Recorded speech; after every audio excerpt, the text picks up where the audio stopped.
de los dos, ecos de amor, ecos de amor, ecos de amor, ecos de amor.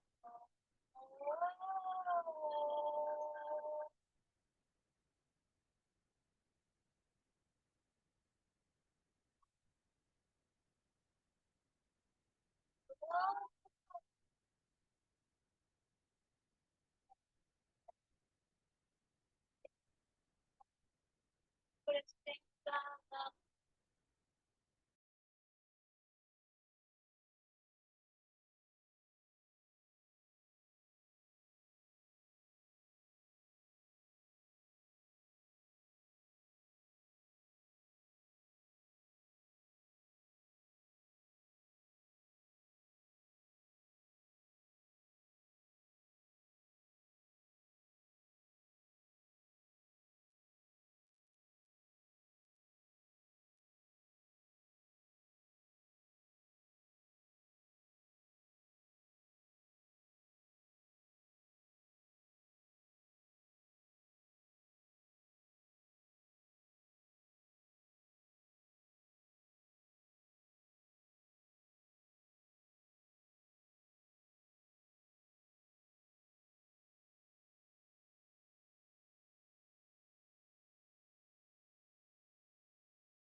Ya, ya.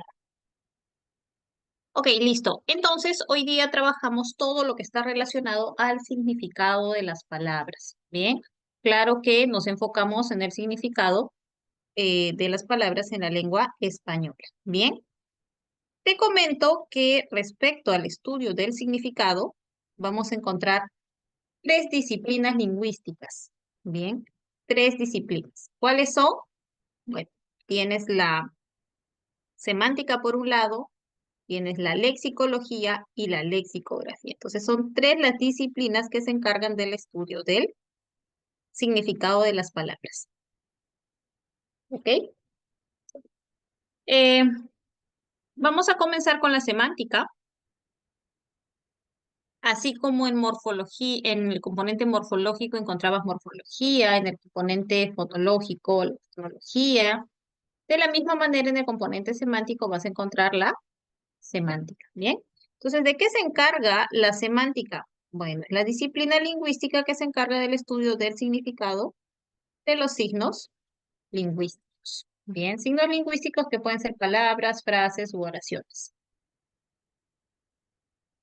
Eh, Ojo, se encarga del estudio del significado o de los significados que estos pueden adquirir en los diferentes contextos que se presenten. Es un estudio bastante completo el que realiza la semántica. Bien, es más completo incluso si lo comparamos con las otras dos disciplinas, que vienen a ser la lexicología y la lexicografía. ¿De qué se encarga la lexicología? La lexicología se encarga del estudio del repertorio léxico de una lengua. Podríamos decir del lexicón de una lengua. ¿Qué es el lexicón? El lexicón es el conjunto de palabras que conforma el vocabulario de una lengua. Bien, de eso o eso es lo que le interesa a la lexicología. Pero para ser más específicos, en realidad lo que más le va a interesar es una parte de la palabra que contiene el significado básico u original. ¿Qué parte de la palabra, morfológicamente hablando, contiene ese significado básico u original? El lexema, ¿cierto? El lexema. Entonces, la lexicología tiene por objeto de estudio, por unidad de estudio, al lexema. Muy bien, Jorge, al lexema. Lo que le interesa es el lexema. Mientras que la semántica te estudia todo, no solo el lexema de la palabra, sino todos los otros morfemas que puede presentar y los diferentes significados que va a ir adquiriendo en diferentes contextos como frases u oraciones. ¿Bien? Ok. Entonces, de eso se encarga la lexicología. Por otro lado, la lexicografía se encarga del estudio de la elaboración de materiales léxicos. Bien. Materiales léxicos que pueden ser diccionarios, bien, vocabularios, etcétera. ¿Ok?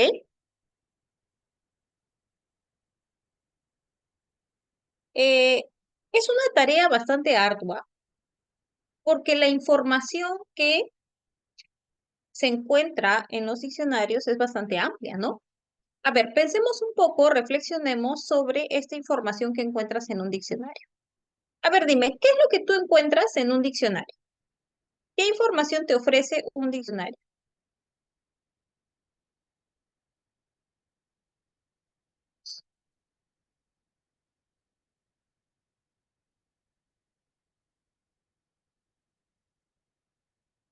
Muy bien. Palabras con distintas acepciones. Ese es el término más adecuado, ¿no? Cuando decimos los significados en términos lexicográficos en el diccionario, lo que encuentras son acepciones. Muy bien.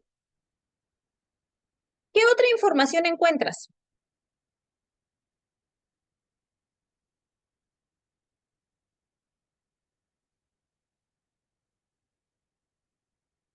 ¿Qué más? ¿Qué más se encontrará en un diccionario?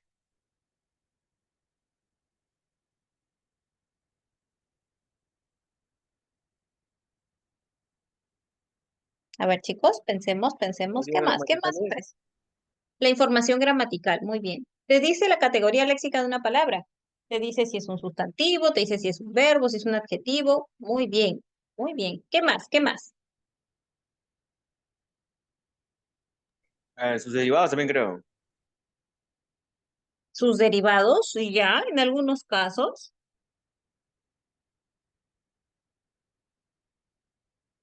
¿Qué más?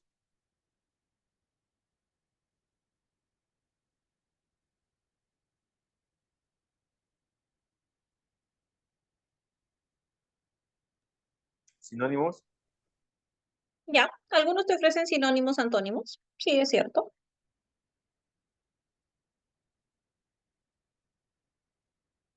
Hay algo fundamental que debes encontrar en un buen diccionario, y es la etimología.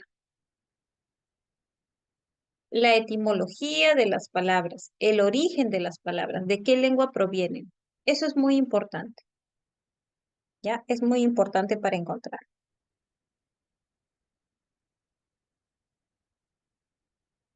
Entonces, toda esa información te la debe ofrecer un diccionario. Es una labor bastante ardua, como puedes observar, ¿no? Incluso el diccionario te ofrece los diferentes usos de esa palabra en los dialectos, ¿no? En los diferentes dialectos que presenta esa lengua. Por ejemplo, si tú revisas el DRAE, vas a encontrar que en la parte última aparecen los usos en diferentes países. Muy bien. Ok, no sé si hay alguna pregunta hasta aquí, chicos, sobre estas tres disciplinas.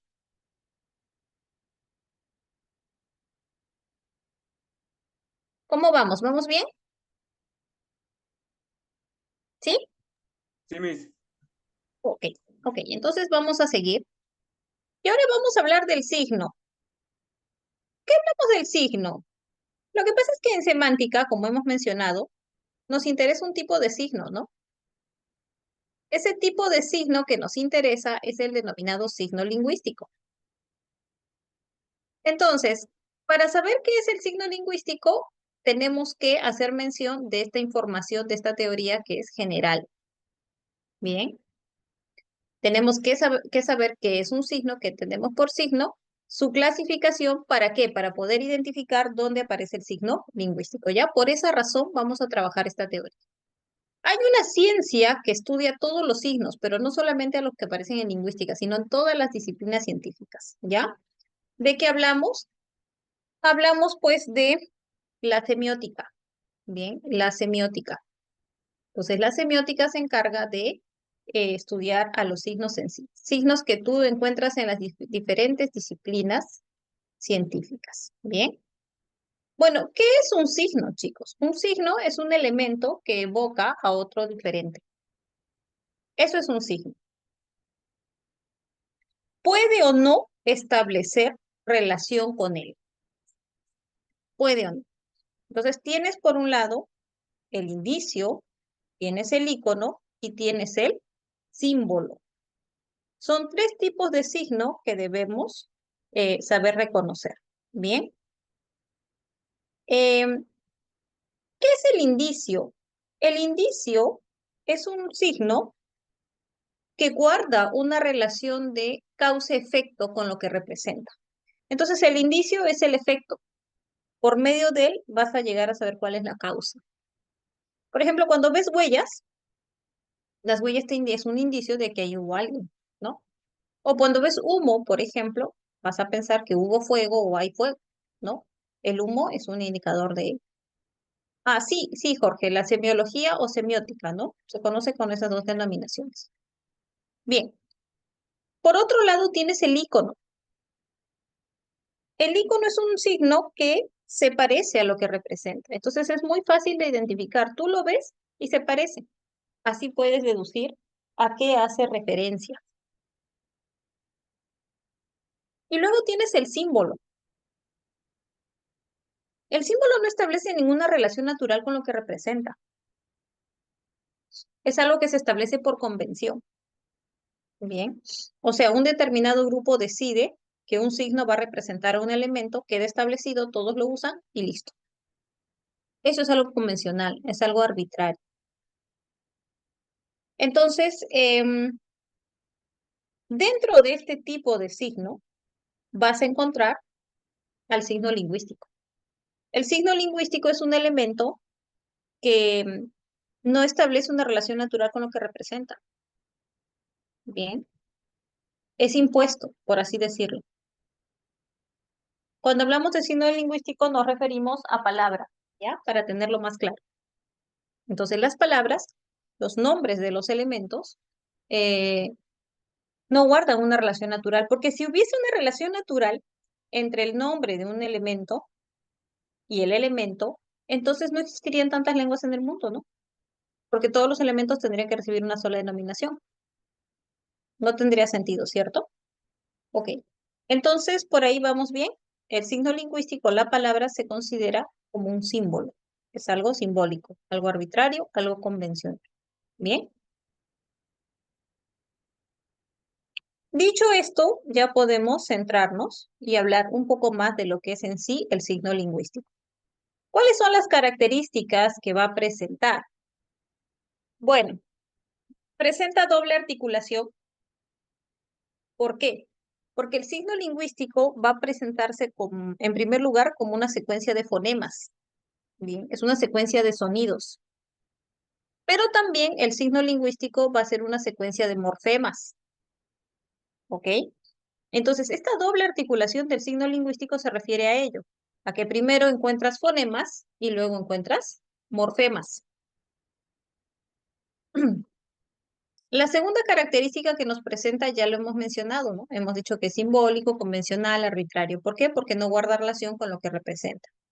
Además, tienes la característica de que es mutable e inmutable. A simple vista,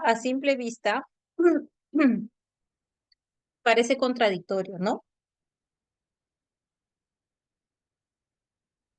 Sin embargo, es bastante lógico. ¿Por qué? Porque el signo lingüístico, la palabra, por largos periodos, no va a presentar cambios, no va a presentar modificaciones.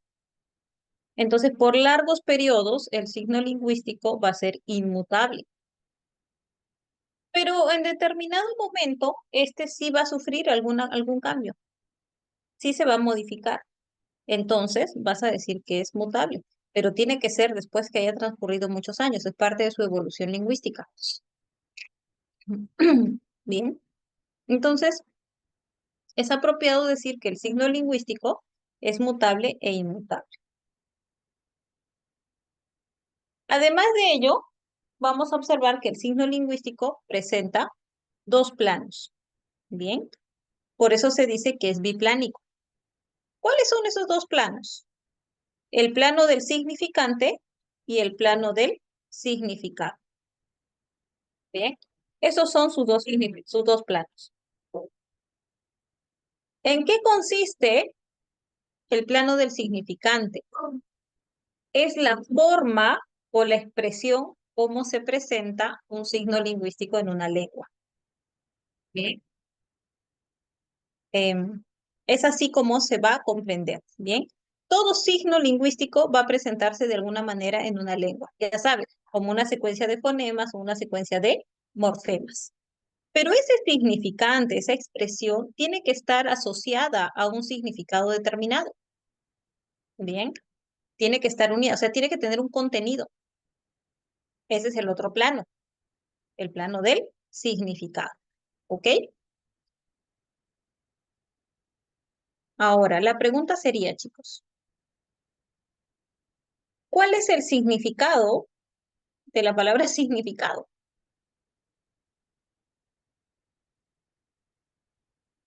Esa sería la pregunta, ¿no? A ver, pensemos un poco sobre ello. ¿Cómo tú definirías al significado?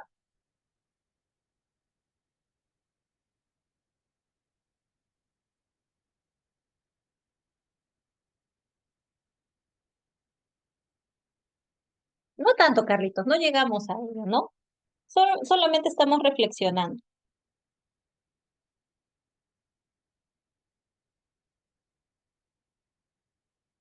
¿Cuál será el significado de la palabra significado? ¿Qué entienden ustedes por significado?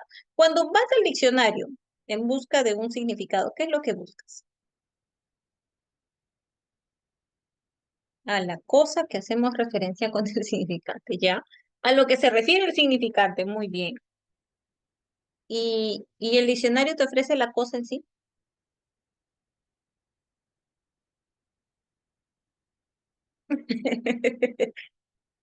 Sí, el diccionario, una representación mental. ¿El diccionario te ofrece la representación mental?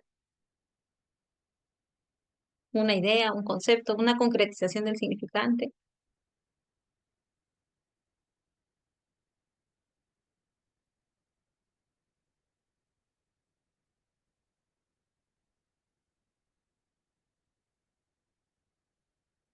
Bueno, en el diccionario lo que tú vas a encontrar es un conjunto de características que se asocian, eso sí, a un significante, ¿no? Y que te ayudan a crear una imagen mental. Así que Julio está en lo cierto, ¿no? Claro, en sí el diccionario no te ofrece la representación mental, eso lo vas a crear tú, pero con la información que te ofrece ese material. Entonces, esos significados son características asociadas a un significante. Bien, muchas veces nosotros aprendemos a qué se refiere un término más por medio de una imagen, ¿no? Y es así como nosotros manejamos los significados de las palabras de una lengua. Por ejemplo, si yo les digo, chicos, hoy día vi un perro muy bonito y hablamos del significado de perro, entonces, eh, ustedes, a nadie al escuchar esa idea, le va a desfilar en su mente perro, animal, mamífero, de la familia de los cánidos, que se caracteriza por... A nadie le va a desfilar eso. Todos quizás tengan la imagen ya de un perro, de repente de tu propio perro, de repente de un perro al que le tienes miedo, de repente un perro que te gusta, o sea, cualquiera de ellos. Esas son las imágenes que vamos a tener. Sin embargo, todos van a comprender a qué me refiero.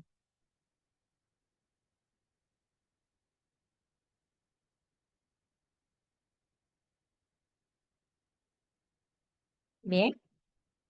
Ok, hasta aquí, chicos. ¿Preguntas?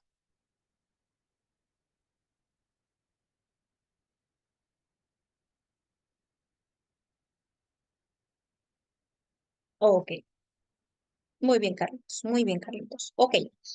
Entonces, no vamos a hablar, chicos, no vamos a hablar del significante.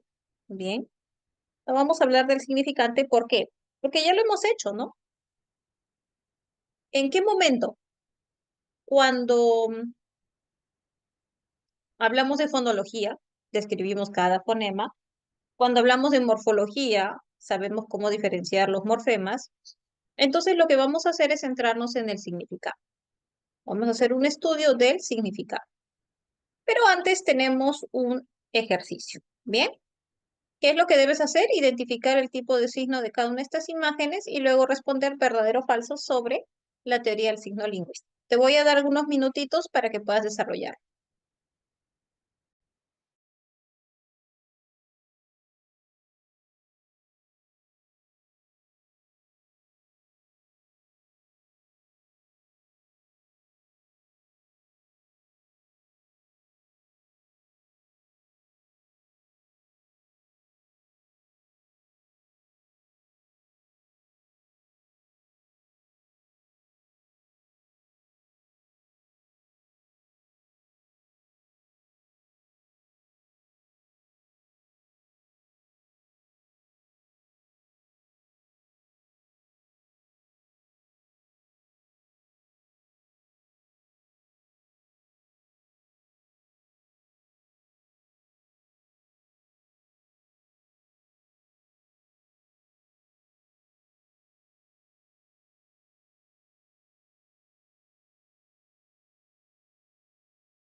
Muy bien. A ver, tenemos la paloma blanca. La paloma blanca es un símbolo, ¿ya? Es un símbolo de la paz, ¿no? Siempre se suele asociar el color blanco con la paz. Los colores son muy simbólicos, chicos, son muy simbólicos y cambian de cultura en cultura, ¿no? Entonces es un símbolo. El mapa. El mapa es un icono, muy bien, es un icono. ¿Por qué? Porque se parece a la forma de un territorio. Entonces se considera como icono. Luego tienes la fiebre. La fiebre es un indicio, ¿no? Porque por la fiebre se puede llegar a saber cuál es la causa. Y luego tienes en D esta imagen que también se considera como un icono porque se parece a lo que representa, ¿no? Hombre, mujer. Ok, ahora sobre la teoría del signo lingüístico, vamos a decir que la primera opción es verdadera, porque esta presenta doble articulación. No está presente en todas las lenguas naturales. Esto es falso, ¿no? El signo lingüístico está presente en todas las lenguas. Guarni y Miski son signos lingüísticos del español. No, no son signos lingüísticos del español, son del quechua, porque en el español no contienen significado. Presenta dos planos, el del contenido y el de la forma, verdadero. Muy bien. Ok, Miss, ¿alguna pregunta? Sí, sí, la B. ya. ¿El mapa? No, la B de la 2. Ah, ya. El signo lingüístico está presente en todas las lenguas. Pero no, no tiene que ser significado y significante y hay lenguas que son solamente habladas. A ver, a ver. El significado no solo se presenta en la escritura, por si acaso, ¿ah? O sea, hay lenguas orales, hay lenguas que no tienen escritura, pero sus palabras tienen significado. Pero no tendrían significante, ¿o sí? Claro, porque recuerda que la articulación del significante es a nivel de fonemas y morfemas. Eso hay que alejarlo de la escritura, chicos, ¿ya? O sea, no quiere decir que el significante siempre va a ser en la escritura. Yo, por ejemplo, digo casa, estoy articulando una secuencia de fonemas, hay dos morfemas y ustedes lo van a asociar con un significado. No necesariamente yo tengo que escribir la palabra casa. Recuerden que la escritura es un plano adicional, ¿ok?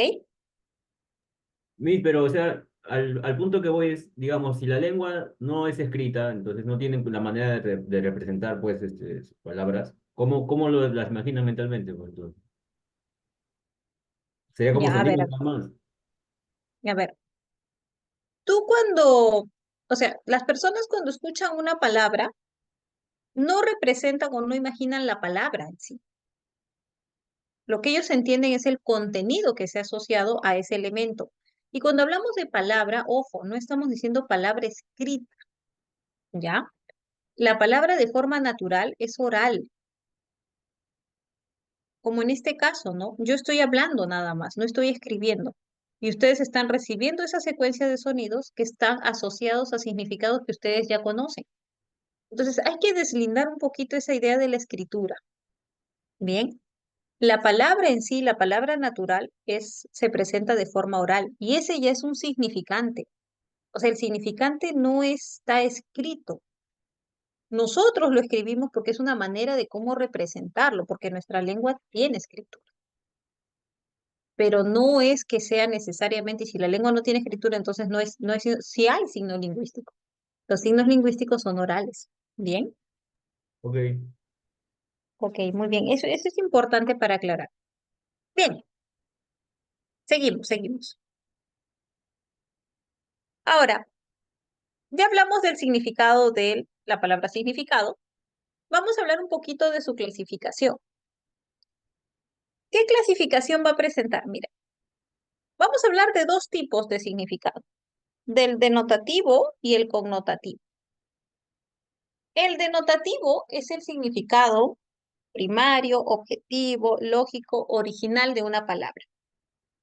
Bien, es el primer significado que encuentras en la definición. ¿Ok? Es el primer significado.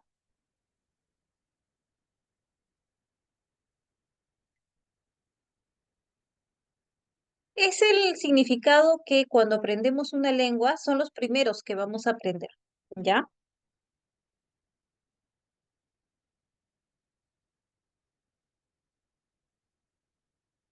Muy bien. Por ejemplo, debemos cambiar las pilas de ese reloj.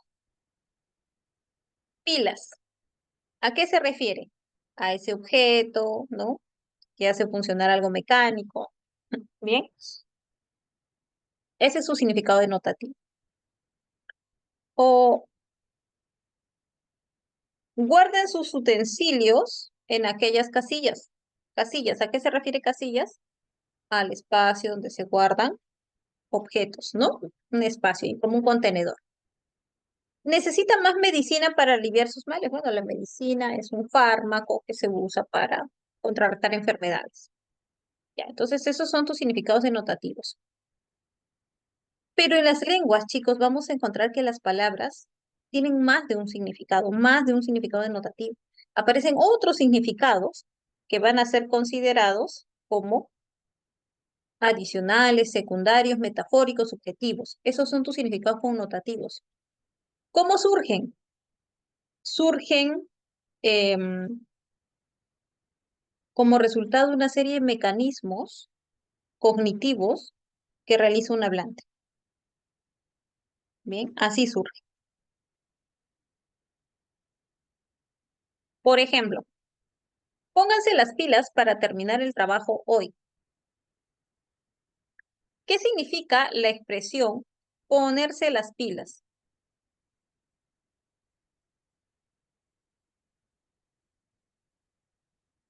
¿Qué significa apurarse? Ya, esforzarse, como recargarse, ¿no? Esa es la expresión. Muy bien. Y sabemos que eso no es posible de manera denotativa, ¿no? Que está con un significado metafórico. Quédate quieto, lo está sacando de sus casillas. Cuando dice lo está sacando de sus casillas es que lo estás sacando de su espacio, ¿no? Te estás extralimitando. Luego, le dieron una cucharada de su propia medicina. ¿Qué significa la expresión dar una cucharada de su propia medicina?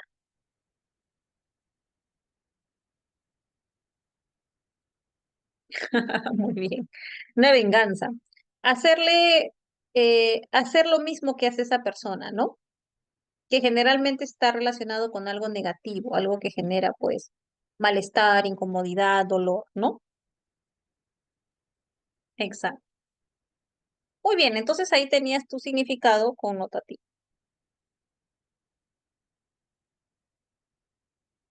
Preguntas de estos significados, chicos. Cuando aprendes una lengua en un básico, terminando un básico, intermedio, es que aprendes estos significados connotativos. Ahora, los hablantes nativos son expertos en estos significados. Es más, ellos los crean, ¿no?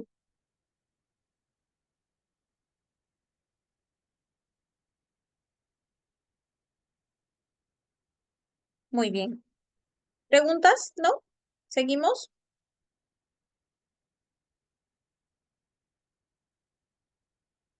Tienes factores que van a determinar el significado de una palabra. O sea, para saber exactamente a qué se refiere una palabra, vamos a tener que recurrir a estos dos factores, que son el contexto y la situación. El contexto es denominado también entorno lingüístico. Bien. ¿Qué quiere decir eso? O sea, son las palabras que rodean a otras y que te ayudan a precisar su significado. Ese es el contexto. Por ejemplo, el estrés también afecta al corazón. Ya, el estrés también afecta al corazón. ¿Qué significa corazón? Se refiere al órgano, ¿no? ¿Cómo sabes? Porque te hablan de estrés y te habla de afectar. Se le partió el corazón al verlos así. ¿Cómo sabes el significado de corazón? Porque se aparece el verbo partir. Y tú sabes que en el español partir el corazón es hacer sufrir a alguien, ¿no? Emocionalmente. Bien, listo. Entonces, ese entorno lingüístico es el que nos ayuda a nosotros a saber qué significa una palabra, ¿ok? Te puedes encontrar con casos en los que no es suficiente. O sea, tienes oraciones. ambiguas, bien, que pueden tener más de un significado. Cuando eso sucede, quiere decir que el contexto ya no es suficiente. Entonces vas a requerir a la situación. ¿Qué es la situación? La situación es lo que está fuera de la oración, bien, fuera de la oración, y entonces te da otras interpretaciones. Por ejemplo, en esa institución todos están con las manos sucias. ¿Cómo se podría interpretar esa expresión?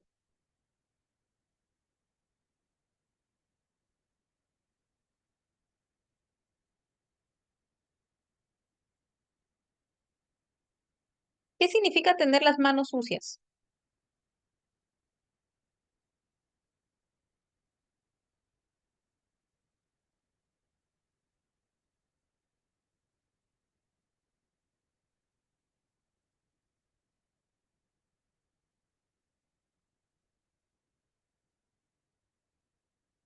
Claro. Profesora, tiene dos sentidos, ¿no? Decir las manos sucias que literalmente no se les han lavado, están contaminadas, ¿no? Y la otra es que sean actos de corrupción. Claro, muy bien. Ok.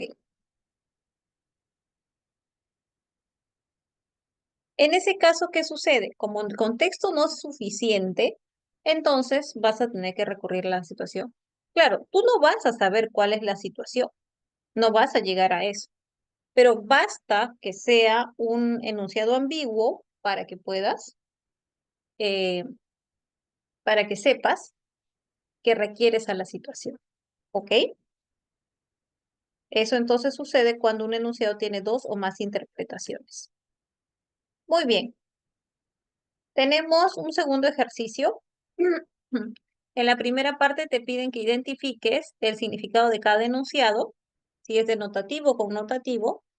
Y el segundo, lo que tienes que hacer es identificar qué factor te puede dar el significado de una frase. ¿Bien? Ok, ¿tienes algunos minutos?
¿Listo, chicos?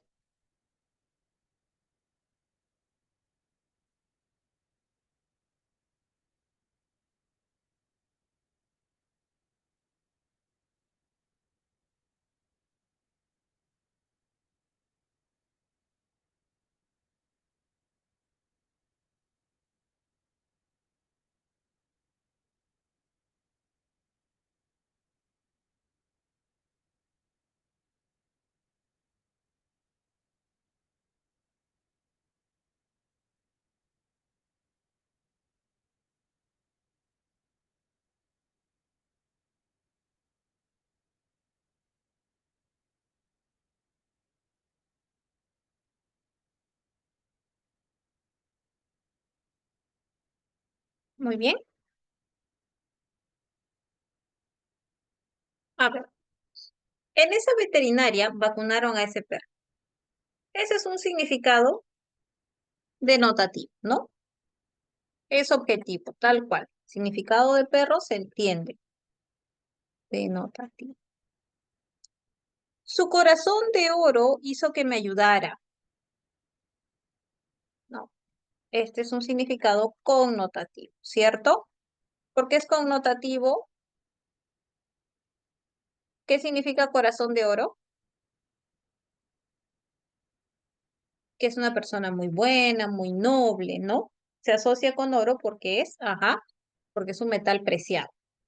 Su brazo derecho no pudo viajar con él. Denotativo o connotativo.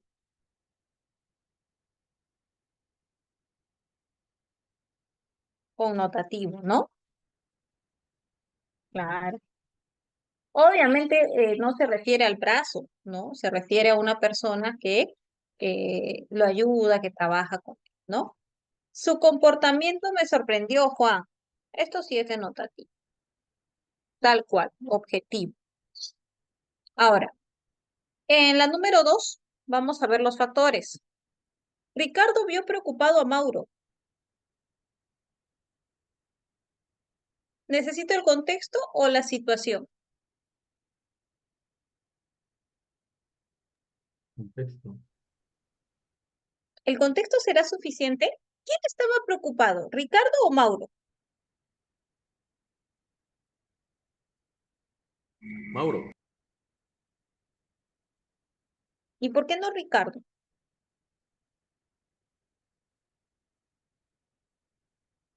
¿Te traía una coma o no? No. En realidad, ambas opciones son posibles. Puede ser Ricardo, puede ser Mauro. No se sabe en realidad. Como no se sabe, entonces se requiere la situación. Bien. Es ambiguo.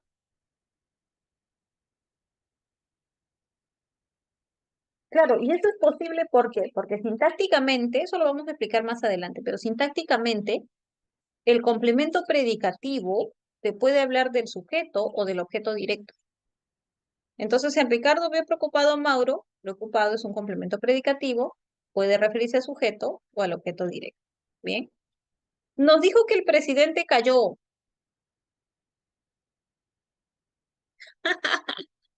¿Por qué, Jorgito? ¿Por qué? Te comento que ya la próxima semana comenzamos sin pago, para alegrarte el fin de semana. ¿Bien? Bien. Ok. Nos dijo que el presidente cayó. ¿Qué requiero? ¿Situación o contexto?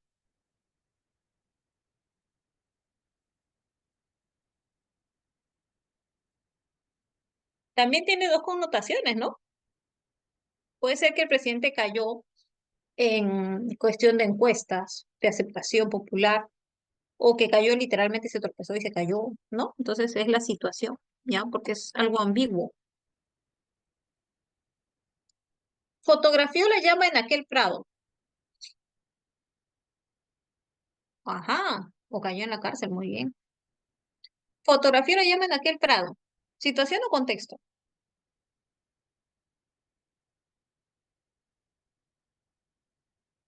Puede ser situación, ¿no, chicos? Porque esa palabra llama ahí tiene otra connotación.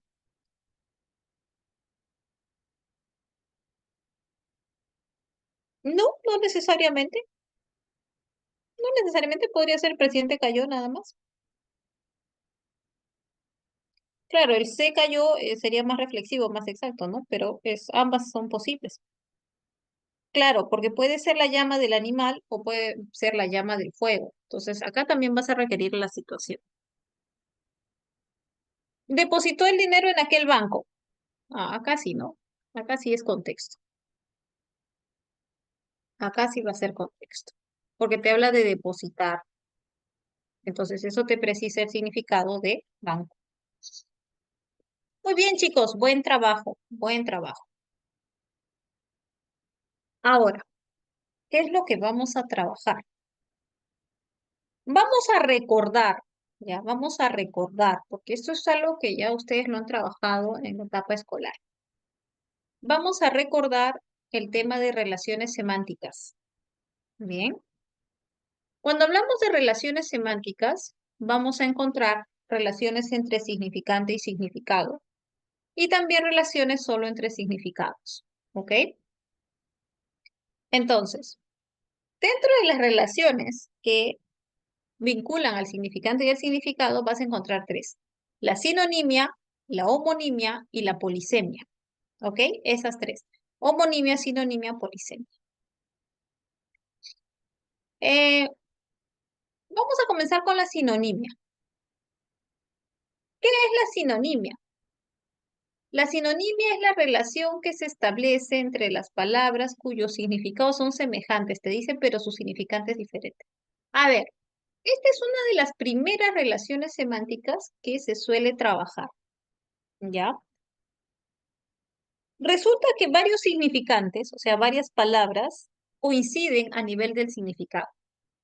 No es que tengan el mismo significado, pero tienen muchos rasgos en común. Entonces, ahí es donde se establece esta relación.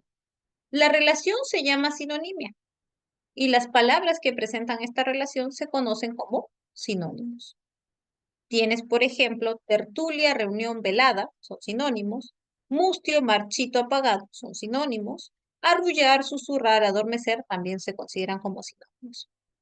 Normalmente en la etapa escolar se suelen trabajar varios ejercicios de sinonimia porque, porque te ayudan a ampliar el léxico. Bien, son ejercicios muy útiles para mejorar o ampliar tu vocabulario.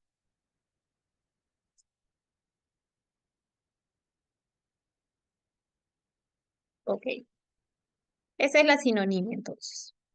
Recuerda, en la sinonimia tienes varios significantes, un significado. Luego tienes la polisemia. La polisemia es la relación opuesta a la sinonimia. ¿Por qué? Porque mientras en la sinonimia tú tenías varios significantes y un significado, aquí tienes un significante con varios significados. Bien. ¿Qué es una palabra polisémica? El mismo nombre lo indica, ¿no? Tiene varios significados, polisémica. Eh, por ejemplo, mira, tienes el caso de cometa y planta. Vamos a ver los dos significados de la palabra cometa, ¿no? Por ejemplo, en el primer caso te dice, astro generalmente formado por un núcleo poco denso y una atmósfera luminosa que lo envuelve, precediéndolo, siguiéndolo según su posición respecto al Sol. Ese es un significado. Pero luego tienes armazón plana y muy ligera sobre la cual se extiende y pega papel o tela, con una cola de cintas o trozos de papel. Te pregunto, ¿qué tienen en común estos dos cometas?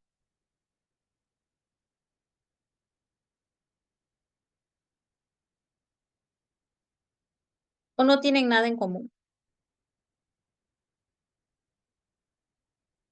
¿Se parecen o no se parecen? Se parecen, ¿no? Claro, tienen características comunes.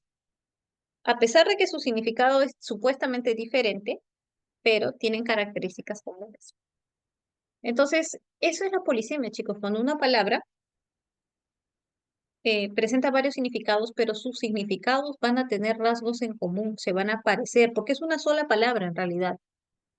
Por ejemplo, planta, ¿no? Parte inferior del pie. Árbol u hortaliza que sembrada y nacida en alguna parte está dispuesta para trasplantarse en otra. Diseño que se da de idea para la fábrica o formación de algo. Cada uno de los pisos o altos de un edificio. Es una planta. ¿Ok? Entonces vas a encontrar em, esos significados que tienen rasgo en común. Para que tú puedas saber si estás o no estás frente a un caso de polisemia, eso es lo que vas a buscar, que los significados de esas palabras se parezcan. ¿Bien? Eso es lo que se busca. A diferencia de la homonimia. ¿Qué es la homonimia? ¿O cuándo se presenta la homonimia? La homonimia se presenta en palabras que han llegado a coincidir fonológicamente. ¿Eso qué significa? O sea, han llegado a tener un mismo nombre. Esa es la coincidencia fonológica, han llegado a tener un mismo nombre. Pero es lo único que tienen en común, porque como son palabras diferentes, sus significados son diferentes. ¿Te das cuenta? Eh, no van a tener absolutamente nada en común. Por eso se llaman así, homónimas. Son palabras que tienen un mismo nombre, nada más. Es como tú, por ejemplo, que te conoces con alguien que tiene tu mismo nombre. ¿Necesariamente ustedes se deben parecer? No. ¿Tienen que ser familia? No. ¿Por qué? Porque no guardan ningún tipo de relación. Tienen orígenes diferentes. Claro, lo único que han coincidido es en el nombre. Ese es su homónimo, ¿no? Lo mismo sucede con las palabras. Bien. A ver, hay tres tipos de homonimia, como estás observando. La parcial, la absoluta y la paradigmática. La homonimia parcial se presenta en palabras que tienen la misma denominación, pero pertenecen a categorías lexicales diferentes. O sea, puedes encontrar un adjetivo con un sustantivo, un verbo con una preposición y así, diferentes categorías. Por ejemplo, para el bello indeseado existe la depilación definitiva. Bello es un sustantivo. Observamos un bello atardecer. Bello es un adjetivo. Entonces son dos palabras que tienen categorías diferentes. Vino a visitarnos anoche, del verbo venir. Bien. Solo bebió un sorbo de vino. Vino se refiere al sustantivo. Entonces tienes un verbo y tienes un sustantivo. Estas palabras homónimas no solamente se diferencian a nivel de significado, sino también en su categoría lexical.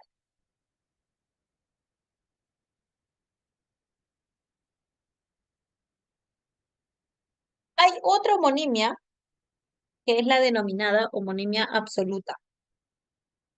En este caso, estas palabras solamente se van a diferenciar a nivel de significado porque tienen el mismo nombre y también tienen la misma categoría.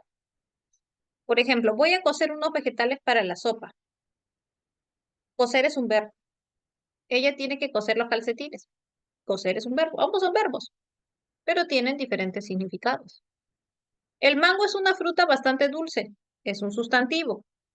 Agarra la sartén por el mango para no quemarte. Mango es un sustantivo. Entonces, mira, tienes dos sustantivos y solo se diferencian a nivel de significado. Luego tienes la homonimia paradigmática. La homonimia paradigmática se va a presentar solamente en verbos. Bien, solamente en verbos.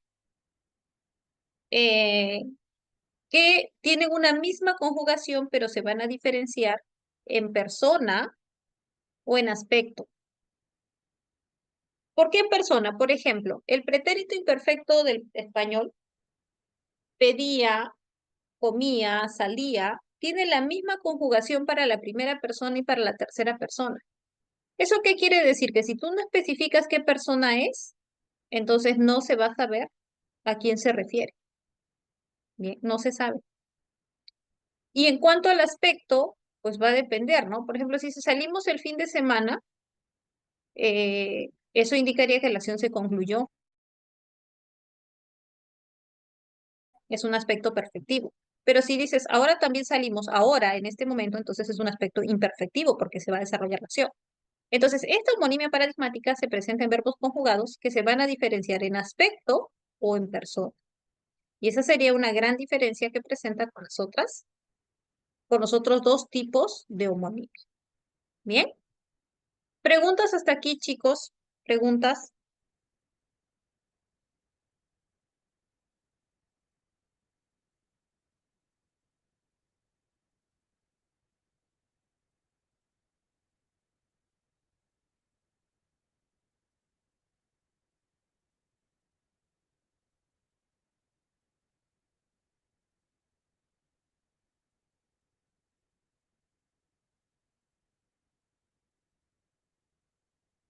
Muy bien.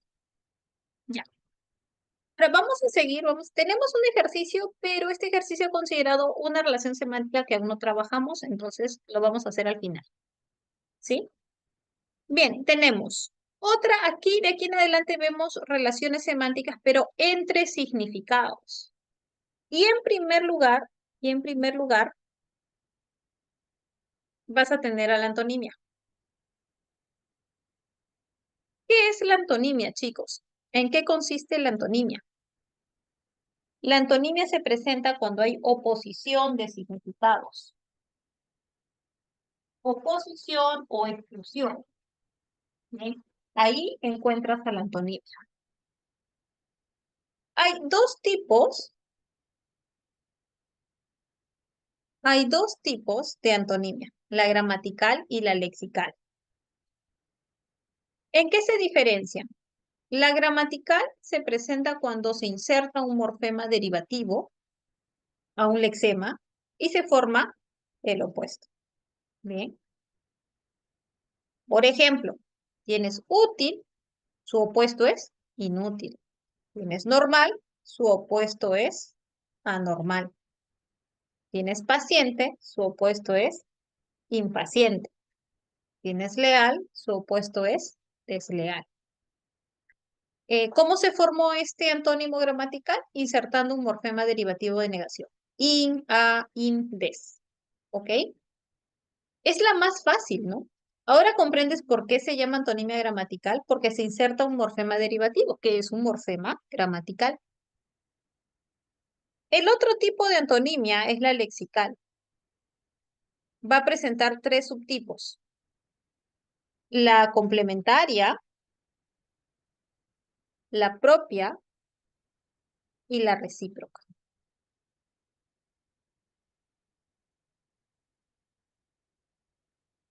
¿Cuál es la diferencia entre estos tres tipos de antonimia lexical? La complementaria se presenta cuando uno excluye al otro. Bien. O sea, no puede ser ambos, no hay un término medio, sino uno excluye totalmente la capacidad de que se presente el otro. Por ejemplo, vida, muerte. Se supone que si hay vida es porque no hay muerte. Y si hay muerte es porque no hay vida. Esa es la lógica de la complementaria. Apagado, encendido. Entonces, si está apagado es porque no está encendido. Y así, ¿no? Lo contrario. Verdad, mentira. Si es verdad, no es mentira. Si es mentira, no es verdad. ¿Ok? Uno excluye al otro. Y solamente puede ser uno de ellos. Esa es la lógica de la complementaria. O es A o es B. Luego tienes la lexical propia, llamada también propio gradual. ¿Por qué recibe esta denominación de gradual? Porque se pasa por diferentes niveles, ¿ya? Se pasa por diferentes niveles.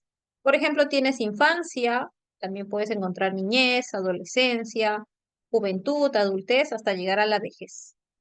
Pasaste por niveles. Hay términos medios. Alto, tienes mediano, bajo. Día, noche, pasaste por tarde. ¿Ok? En este tipo de antonimia siempre vas a encontrar un término intermedio. La antonimia lexical recíproca lo que presenta es una implicancia. Un término implica al otro. Por ejemplo, dar, recibir. Si das es porque alguien va a recibir. Padrino, ahijado. Si hay un padrino es porque hay un ahijado. Acreedor, deudor. Si alguien cobra es porque alguien debe. Pero hay una diferencia. En la recíproca, tú puedes ser ambos a la vez. Tú puedes ser padrino de alguien, pero también puedes ser ahijado. O sea, no hay esa exclusión que presenta la complementaria. Por ejemplo, profesor-alumno, si alguien enseña es porque alguien aprende.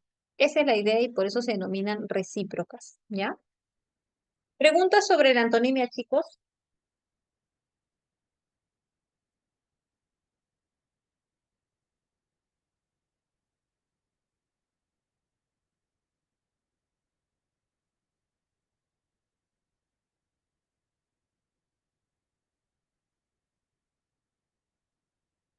Mayor y menor. ¿Habría un término medio?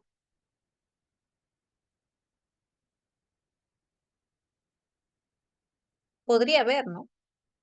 Mayor, intermedio, menor. Si es así, es una propia. Claro, puede haber un intermedio.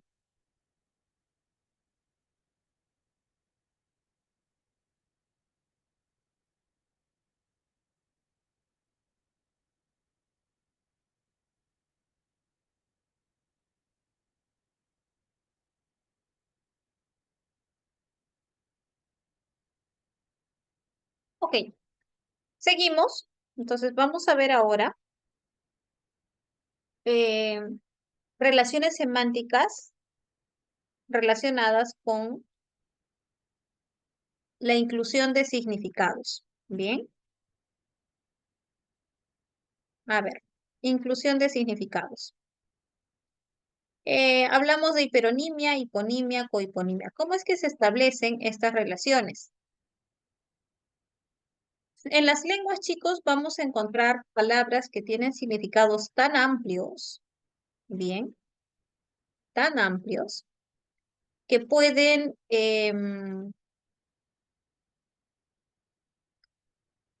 contener a otros, bien, y los puedes usar para definir a otros.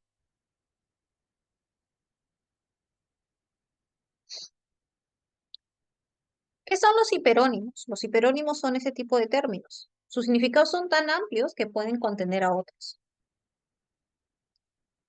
Por ejemplo, tienes el término deporte. Con deporte tú puedes definir, por ejemplo, fútbol, vóley, básquet, ¿bien? Em, y fútbol, vóley y básquet, cada uno de ellos sería un hipónimo.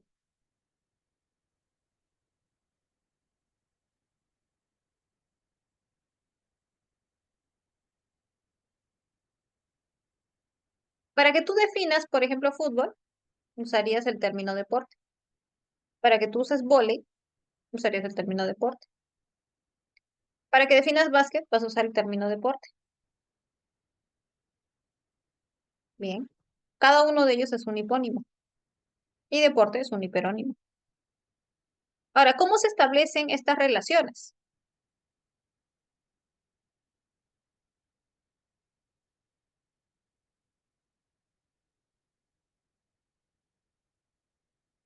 Yo siempre digo, el que aparece primero manda, chicos. Si primero está tu hiperónimo, entonces la relación va a ser de hiperonimia.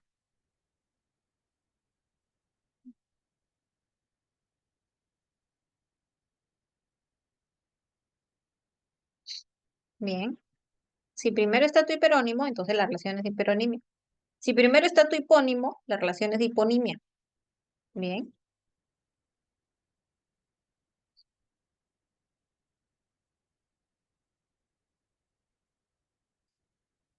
Ahora, si se te presentan solo hipónimos, tu relación se va a denominar cohiponimia. Por ejemplo, la relación entre deporte y básquet se denomina hiperonimia. ¿Por qué? Porque primero está tu hiperónimo. Entre fútbol y deporte se va a llamar hiponimia, porque primero está tu hipónimo. Y entre fútbol, vóley y básquet, la relación se va a denominar de cohiponimia. Bien. Te pregunto, ¿cómo se llamará la relación entre país y Perú?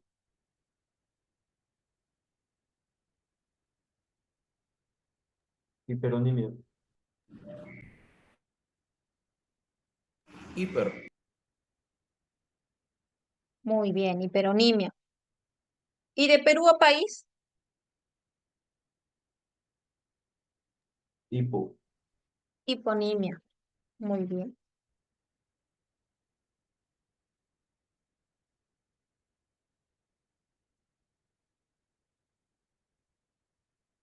muy bien. Ahora, ¿cómo se llamará la relación entre vehículo-bicicleta? Hiper, Claro, hiperonimia. Muy bien. ¿Cómo se llamará la relación entre bicicleta, auto, camión? coipo, Coipo. Muy bien. Ustedes están practicando acortamiento, ¿no, chicos? Dicen hiper, hipo, coipo.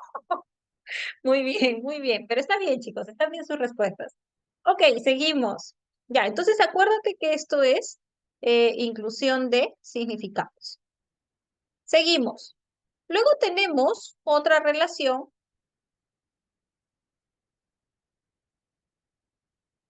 que está relacionada con la lógica de todo parte. Parte todo, todo parte. Bien. Hablamos de la holonimia y la meronimia. La holonimia es la relación de todo parte. Bien. Por ejemplo, si yo te digo, ¿qué relación hay entre planta y hojas? Entonces tú vas a decir, planta es el todo, hojas es la parte. Entonces se llama holonimia. Lo mismo con planta raíz, planta tallo, planta flor. Pero si yo te digo, ¿qué relación hay entre tallo y planta? Entonces primero está el merónimo. La relación va a ser de meronimia. ¿Cómo definimos a la holonimia? La holonimia es la relación todo-parte, mientras que la meronimia es la relación parte-todo. Por ejemplo, si yo te pregunto, ¿cómo se llama la relación entre bicicleta, llanta?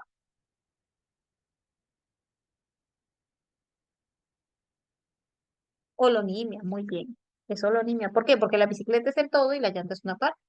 Y si yo te digo, ¿cómo se llama la relación entre em, dedo-mano?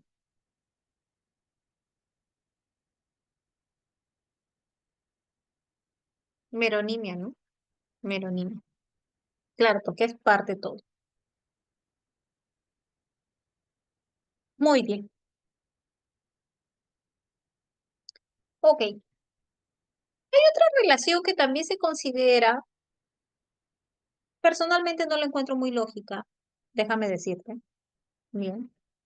Porque en realidad no la considero una relación semántica, pero bueno, a veces preguntan sobre ella, entonces es importante que tengas esta teoría. ¿Qué es referente a la paronimia? ¿Qué es la paronimia? La paronimia se presenta cuando dos o más palabras se parecen. ¿Se parecen en qué sentido? ¿Por significado? No, no, no, nada de significado, sino que sus nombres son parecidos. Por ejemplo, tienes fragante y flagrante. O sea, si tú analizas, se parecen, ¿no? O tienes efecto, afecto, se parecen, ¿no? Actitud, aptitud, desecar, disecar, se parecen estos términos. Pero solo se parecen en cuestión de nombres, porque no tienen nada en común, ni siquiera el nombre. Bueno, pero es una relación. ¿Ok? No sé si hay alguna pregunta hasta aquí.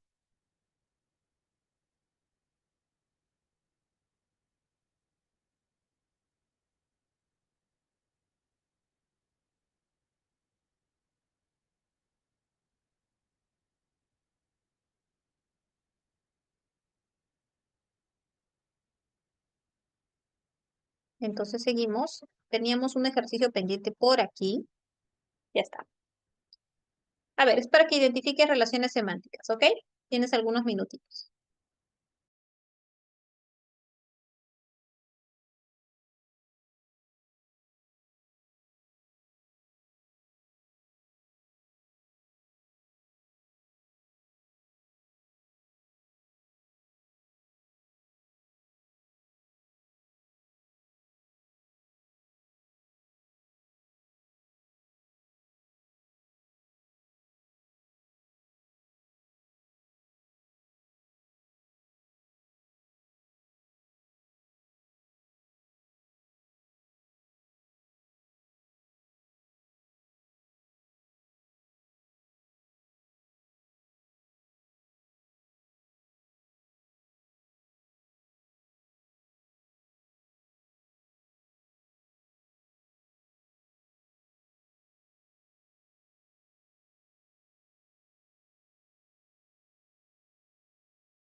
Muy bien.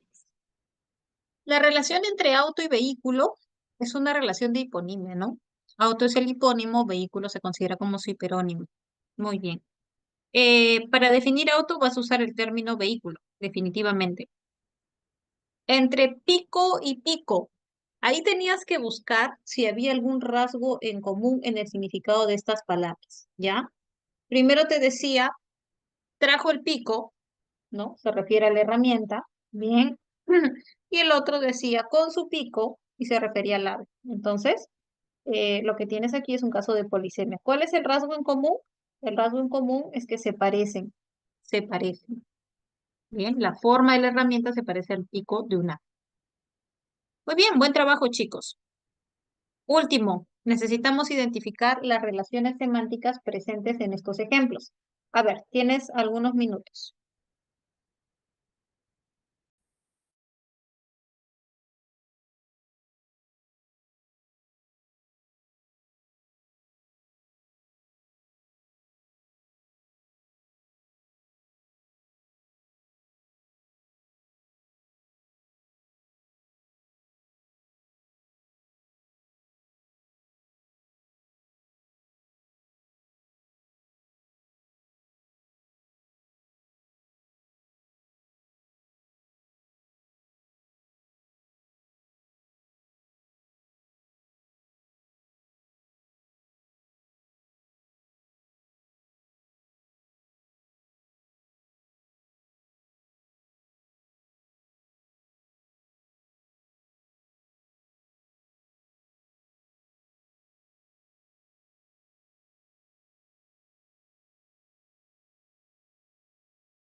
Muy bien.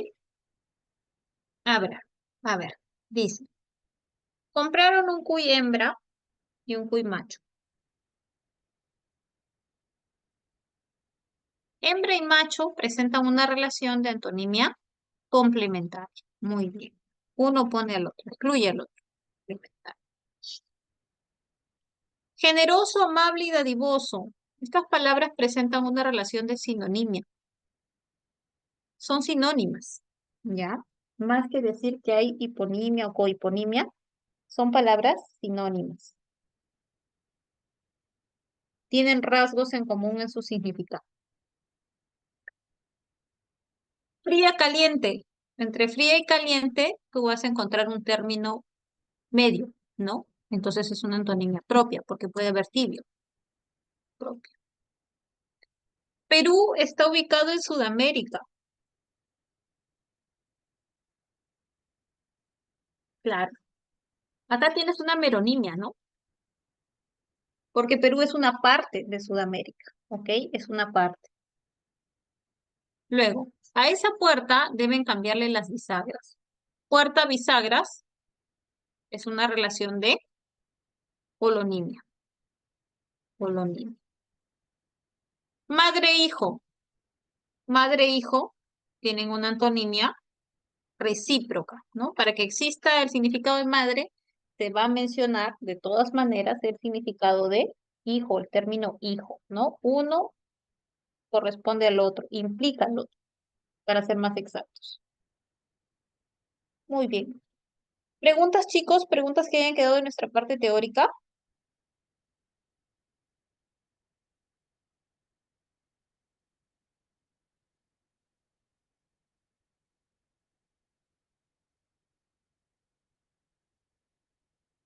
¿Todo está claro?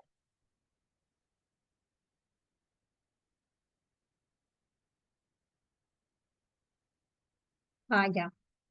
A ver, vamos a aclarar esto de las homógrafas y las homófonas, ¿ok? Las palabras homófonas son las homónimas. Porque las homófonas se definen como aquellas palabras que tienen coincidencia fonológica. Dicho en términos simples, suenan igual.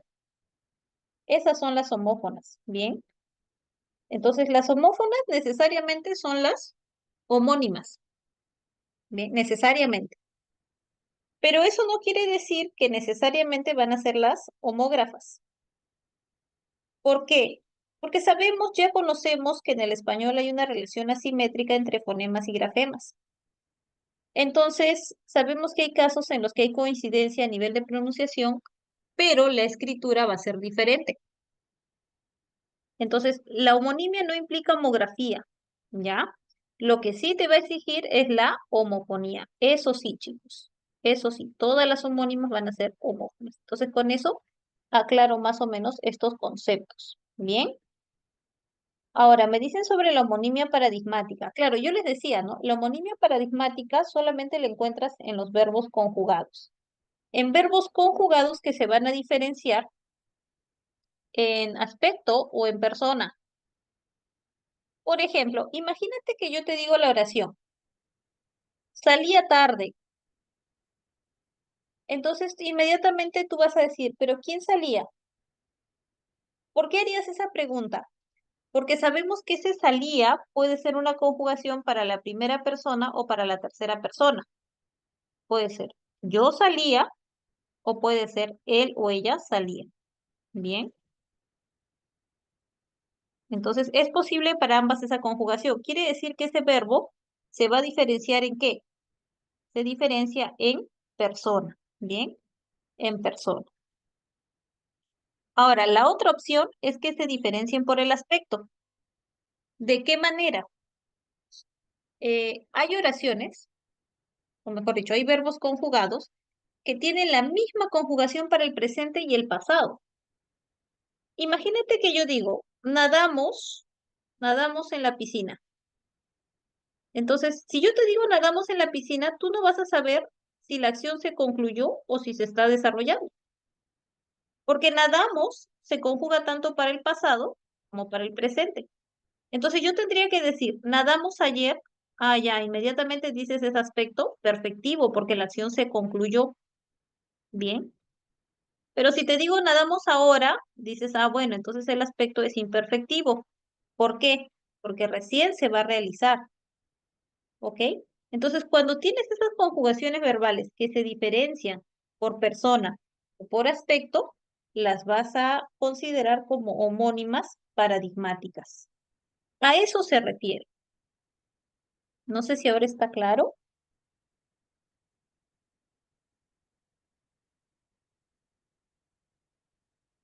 No, no puede haber complementaria y recíproca. O es complementaria o es recíproca. Existen palabras que cumplan varias relaciones semánticas, sima y sima, aprender y aprender. Mm, A ver, ¿y qué relaciones semánticas habrían? Quizás ahí en cima, cima podríamos hablar de homofonía, ¿no? Bueno, ni siquiera homofonía, porque sabemos que la C con la I es el sonido del interdental, solo que en nuestro dialecto no lo pronunciamos. Bueno, podrían ser parónimas, ¿no? Podrían ser parónimas y de repente podrías identificar antonimia por el significado. Bien. Sí, sí podrías encontrar esos casos, ¿no? No son muy comunes, pero podrían eh, estar.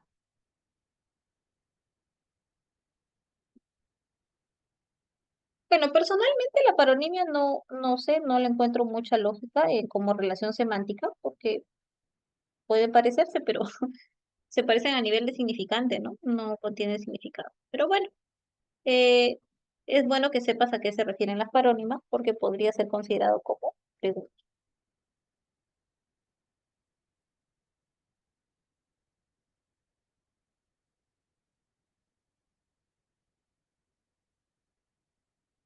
Ah, ya.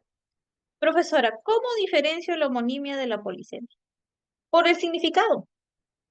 En las homónimas, el significado, los significados de las palabras no se parecen absolutamente en nada, mientras que en la polisemia sí, sí tienen rasgos comunes. Bien, ahí sí te encuentras rasgos comunes.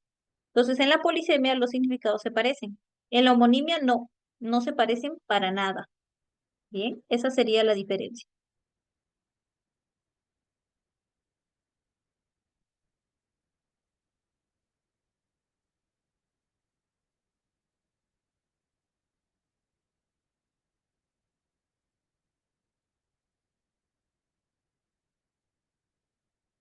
Muy bien.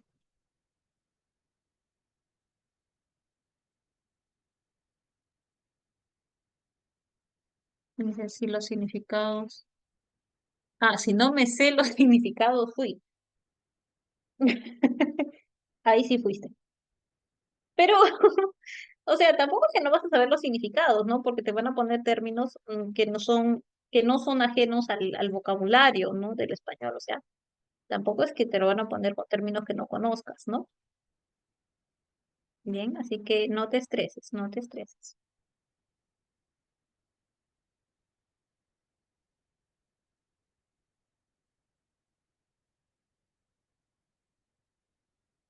¿Alguna otra pregunta, chicos?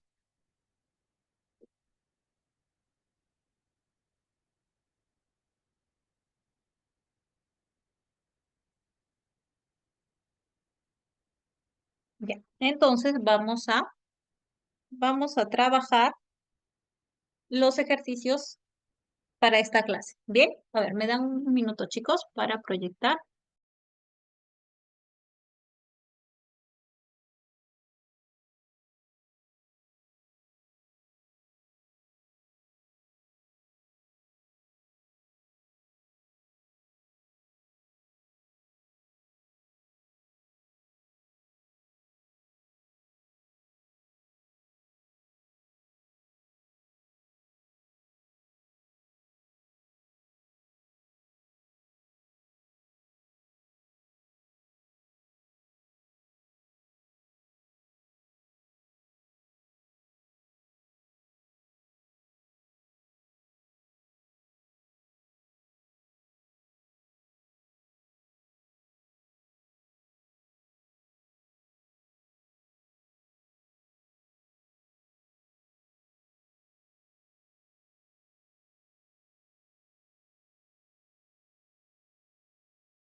Estaba hablando, chicos, con el micrófono. ¿Qué les decía? Sí se observa, ¿no, chicos? ¿Se observa mi pantalla? ¿Sí? Ya. Vamos a trabajar entonces em, la primera pregunta. Te piden relación de hiponimia. A ver, ¿tienes un par de minutitos?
Muy bien. Sí, definitivamente, ¿no? Cuando te decía Perú y país, la relación entre Perú y país va a ser una relación de hiponimia. Cumple. Y luego, en auto y vehículo también había hiponimia. Entonces, tu respuesta correcta aparecía en barquito. Muy bien, vamos con la segunda preguntita. Te piden la relación entre las palabras que se presentan en esos enunciados.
No vi la clave, dice. Ok, las palabras eran disgusto y enfado, ¿no? Y es sinonimia. Y luego tenías clavo de olor y el clavo. Sí, eso es polisemia. Bien, eso es polisemia. Se parecen en cuestión de forma, pues. O sea, hay un rasgo en común. Bien, ya. Pregunta 3. Te piden casos de homonimia.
Muy bien. Te pedí la homonimia entonces. Claro, para como preposición y para de verbo. Había homonimia parcial, ¿no? Luego tenías, yo salí a correr, Margarita salía. Ahí tenías homonimia paradigmática. Ok, cumplí entonces. Uno y dos. Uno y dos tenías casos de homonimia. Listo. Siguiente, pregunta 4. Te piden precisión léxica. ¿En cuál de esos enunciados el verbo o las palabras se han usado según ese contexto de manera apropiada?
Muy bien. Redactar, ¿no? Redactar era apropiado. En el primer caso decía, dejó todo su dinero en el banco. No, en el banco no dejas dinero, en el banco depositas en todo caso, pero no, dejar no. Luego tenías, en ese taller hacían muebles. No, los muebles no los hacen, los fabrican en todo caso.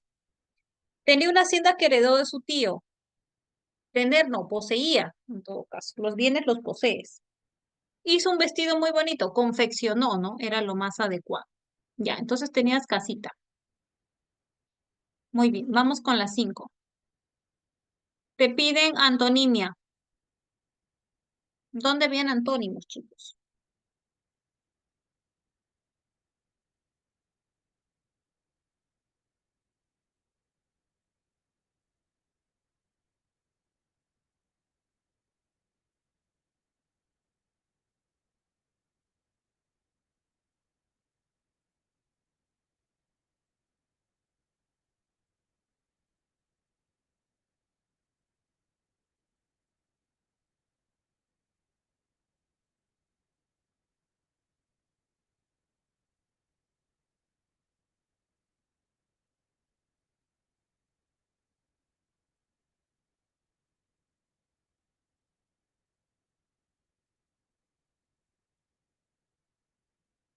Muy bien,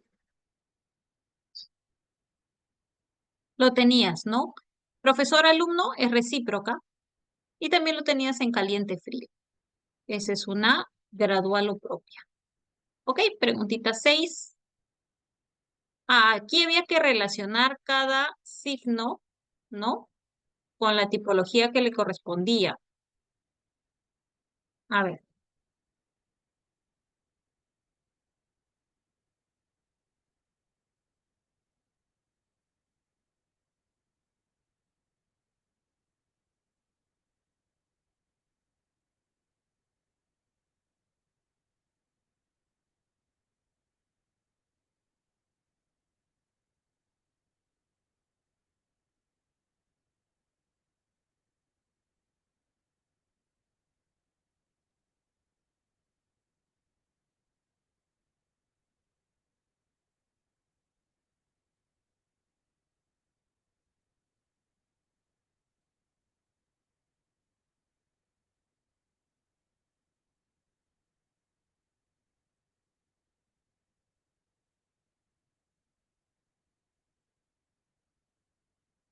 muy bien.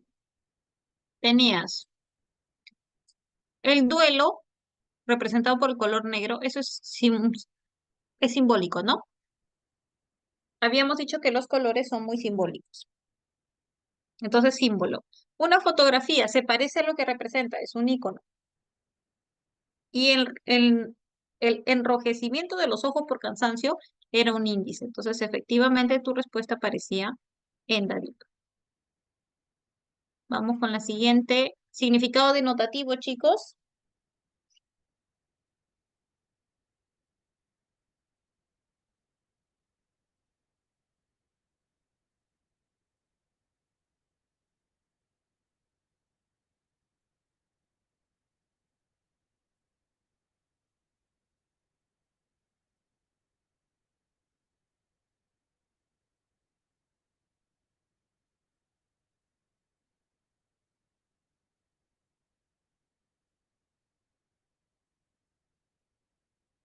Muy bien.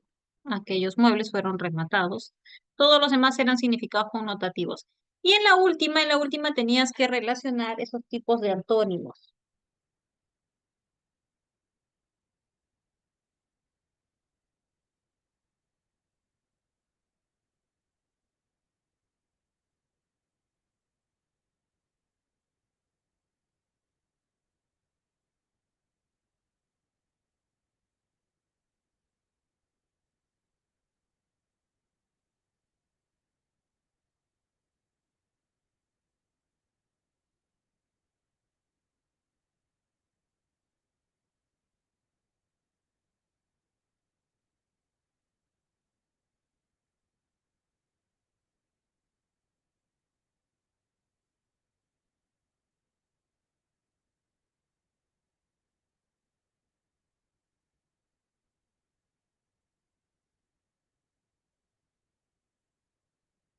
Muy bien. A ver, ¿cuál es tu correlación correcta? Hablante oyente es recíproca. Bien, hablante oyente es recíproca. Dadivoso manicorto es complementaria. Permeable impermeable es gramatical, ¿no? Esta es un morfema derivativo de negación. Y joven viejo era propio. Entonces tu respuesta aparecía en casita. Bien, chicos, excelente trabajo. No sé si ha quedado alguna duda, alguna preguntita, lo que no esté muy claro.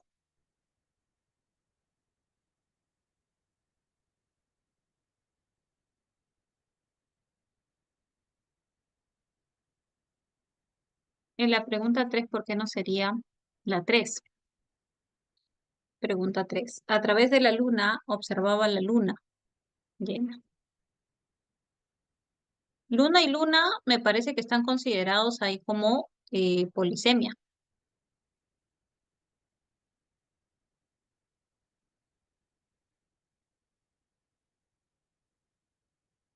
Ujú.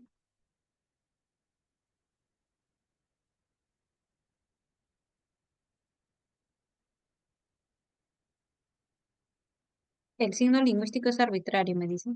Ya, habíamos dicho que el signo lingüístico es arbitrario porque no hay una relación natural, no hay una relación natural entre el nombre que reciben los elementos y eh, y el contenido que estos presentan, ¿no? Esa sería la razón por qué existen tantas lenguas en el mundo. ¿Bien? Si fuese así, si fuesen motivados los signos lingüísticos, entonces no existirían lenguas diferentes. Sería solamente una lengua porque cada elemento tendría que recibir una sola denominación. Bien, entonces se considera el signo lingüístico como arbitrario o convencional porque es algo que se establece, se impone prácticamente y se empieza a usar de esa manera. ¿Ya? Por eso habíamos dicho que era simbólico, que es lo mismo que decir arbitrario o convencional. ¿Cuál sería el rasgo en común? Sí, es interesante, ¿no? Encontrarle el rasgo en común, mm, un poco difícil, ¿ya? Sin embargo, está considerado como una palabra polisémica. Quizás porque es transparente, ¿no? Por el hecho que el cristal deja ver, se deja observar. Quizás ese sea el rasgo en común. Algo breve sobre el índice. El índice establece una relación de causa-efecto con lo que representa. Bien. Entonces, el índice es como el efecto. Por medio de él llegas a saber cuál es la causa. ¿Ok? Por ejemplo, la fiebre y una enfermedad, ¿no? O el humo, que te indica el fuego. La linealidad. No, la linealidad se refiere a que los signos lingüísticos aparecen uno al lado del otro, en una forma lineal de continuidad. Si tú dices la casa es grande, tienes la casa, cada elemento está uno al lado del otro. Esa es la linealidad del signo lingüístico. En la 2 de la tarea, ¿por qué no sería parcial? Déjame ver la tarea. En la 2 de la tarea. A ver, un minuto, chicos. Vamos a ver. La 2 de la tarea. ¿Qué te piden? Te piden ya entre casa y casa. Es que ambos son sustantivos. Entonces, si ambos son sustantivos, es una homonimia absoluta. Ojo, ya, es absoluta. Y la uno podría volver a explicar por qué es. La uno, Andreita, ¿en qué pregunta? ¿En qué pregunta? ¿La uno de qué pregunta? De la 3. A ver, la uno de la 3. Veamos, veamos. Dice, para poder, allá, es que ahí aparece la palabra para. En el primer caso, que es para poder escuchar, es una preposición. Y en el segundo, que es para de hablar, está como verbo. Entonces, hay diferencia en las categorías. ¿Bien? Por eso. Ok, son homónimas. Bien. Ok, chicos, no sé si hay más preguntitas, ¿no? Bien, entonces hasta ahí trabajamos por hoy. Chicos, les agradezco mucho su asistencia, su participación. Nosotros nos encontramos la próxima semana ya para iniciar el componente sintáctico. Bien, cuídense muchísimo. Que Dios los bendiga.